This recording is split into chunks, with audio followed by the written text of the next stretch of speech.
A wise contractor once said, if you're looking to pull your own building permit, be prepared to walk into the migraine factory. Hi, my name is Kassandra. Like Anadela said, I work in the processing and scheduling department here at WolfSteel, and I'm originally actually from Michigan, and now I'm in the warm state of Texas. So it's been quite the transition recently. So in this video, guys, she will be answering and walking us through the most commonly asked questions when it comes to getting a permit. So let's get right into it. So the number one question we get asked is, do I need a building permit for my metal building in Texas? So the answer is a yes and no. In Texas, it's about an 80-20, and by that I mean 80% of the time you won't, 20% of the time you will, and it really depends and varies on the city and county. Some are more lenient than others and then don't require it, but then again, some are more strict than others that really do require it. So there's a few different factors that determine if you do or don't. So one of it is the size of the building, the use of the building, the location of where it will be, and where it sits on your property.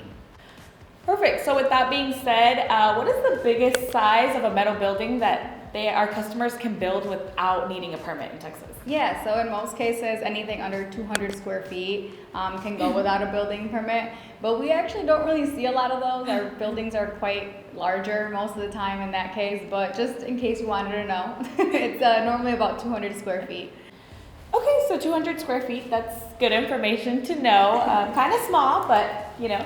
So when will they need to get a building permit? Yeah, so a building permit should be obtained before you start any site work, anything at all really, any excavating, any concrete work, any building work at all. Anything at all. Yeah, just anything at all. It's not that it's not impossible, but it does definitely come with more hoops to jump through if it's not done beforehand. And then that helps us avoid any fees, delays, any extra steps, or anything beforehand that could cause a headache to all parties, really. Yeah, and those will happen. So what type of permit applications should the customers expect? Yeah, so what we normally run into is the zoning permit and the building permit, and I can definitely give you more information on that. So what are those two? What is zoning? Yeah, so the zoning on this part of the permit process will determine the easements, any setbacks, possible variances, and also floodplains. Yeah. Okay, and our easements and setbacks, what are those? Yeah, so the easements and setbacks, they will determine the spacing required, like from any property lines, any existing buildings, or anything really that's on your property already at that point.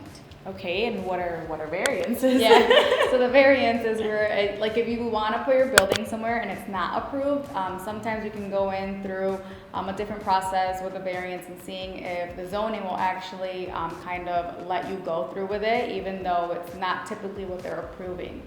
Basically, you meet with the board and kind of plead your case and kind of see if there's something that they will approve or will not.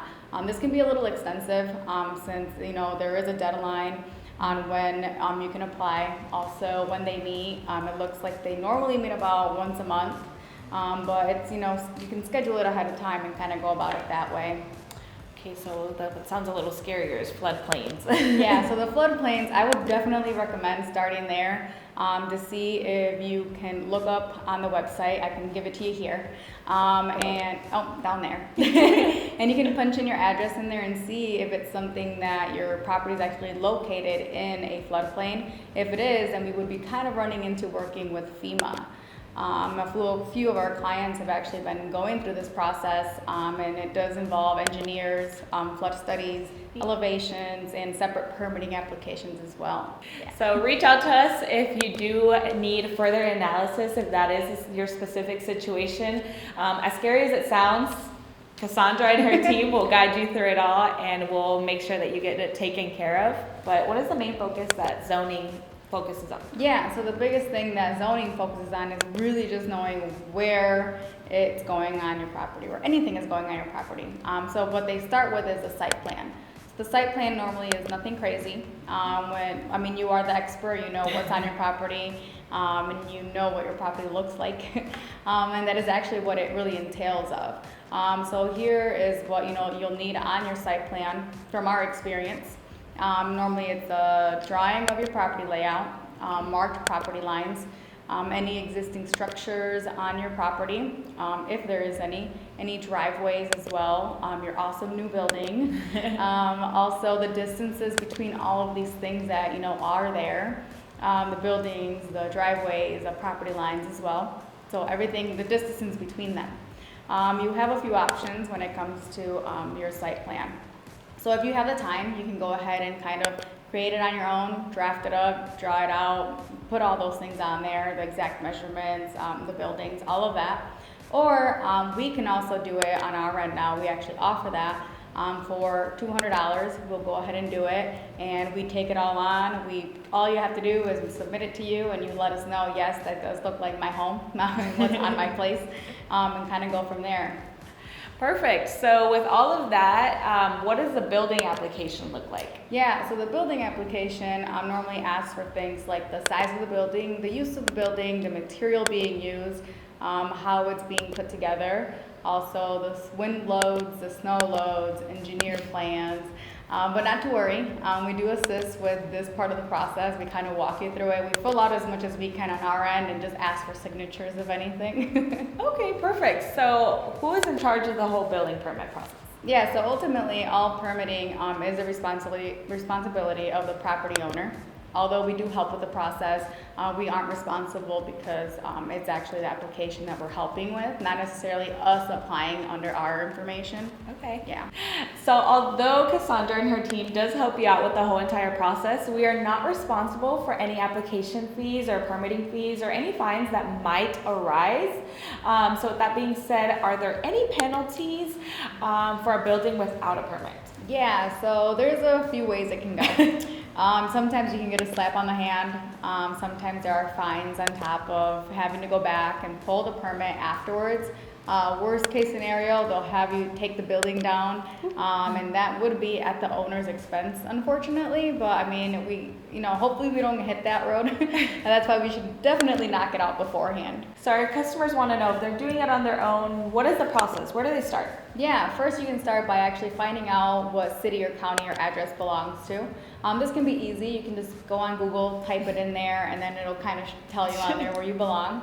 You can also shoot a phone call with your address and information, and they'll be able to tell you, hey, this does belong to us, if you are in our area, and we'll go from there. So if a permit is needed, what questions do they ask them on the phone? Yeah, so what you want to ask is to meet their building codes. It would be the wind loads, the snow loads. Also, if they do IBC or IRC codes, their minimum requirements for any concrete footings. Oh, yes. Lastly, you would want to ask, what is the best way to apply for the permit? It can be either on the phone, it could be online, it could be a paper application. Some might want you to go in there. It really depends on their process, and they all change. They're all very different. Just ask them and they will let you know exactly what you need.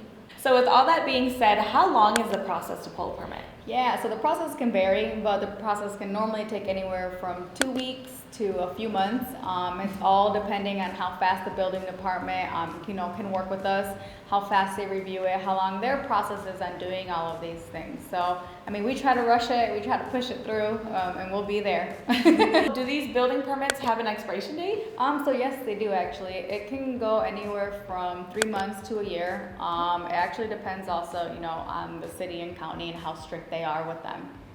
So once we get them and there's an expiration date, do we have to get them displayed? Yeah, so you would actually want to display that on the outside of your building as soon as you get it, just in case any neighbors walk by and think you're doing something without approval.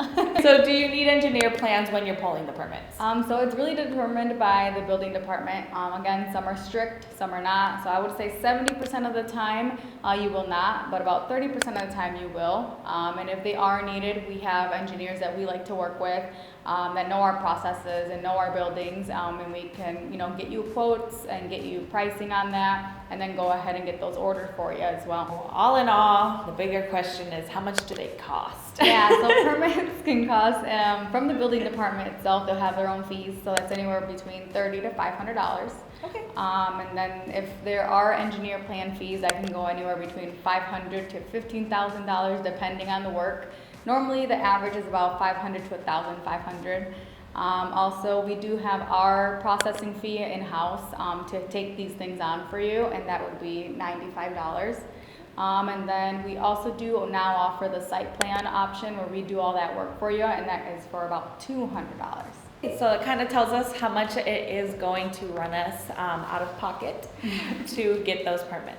So with all this being said, what is the craziest story that you've run into with permitting? Not necessarily with WolfSteel, but just across the board. Yeah, so you're making me sound like a dinosaur here, but I've been in the industry for a while, and I've also actually worked like in Michigan. So I ran into like the septic alterations. The HOAs are now becoming our nemesis. We're trying to make them friends though. We've had customers pour concrete before permits and can't do anything with that if it wasn't approved. We've also had zoning issues where they make you take the whole building down, make you move it, put it back up. It's been wild in some places. I mean, we really try to keep anything of those things happening, but hey, they happen. Yeah, so what the good part is that WolfSteel, we definitely hold your hand throughout all of it. Maybe not actually hold your hand, but we definitely guide you through the whole entire process. It can be extensive depending on what it is that you're building, but we definitely help you through all of that. Kassandra and her team are the experts in that, and they day in and day out do that on a daily. So if it is something that you want us to help you with, let us know and we can definitely do that for you. So PAC, if you like this video or you found value, go ahead and like, comment, and subscribe to our YouTube channel so you can stay up ahead with everything that we are doing, from projects to the pricing of our builds to more videos like this. And if you yourself are going through a permitting process and it is extensive, or you have any questions and that's why you're researching now, go ahead and comment down below, and I won't be the one to answer, but Kassandra will. I'll do my best, guys. And if you have any questions, as always, let us know here or in any of our other platforms, and we will definitely answer them. So we will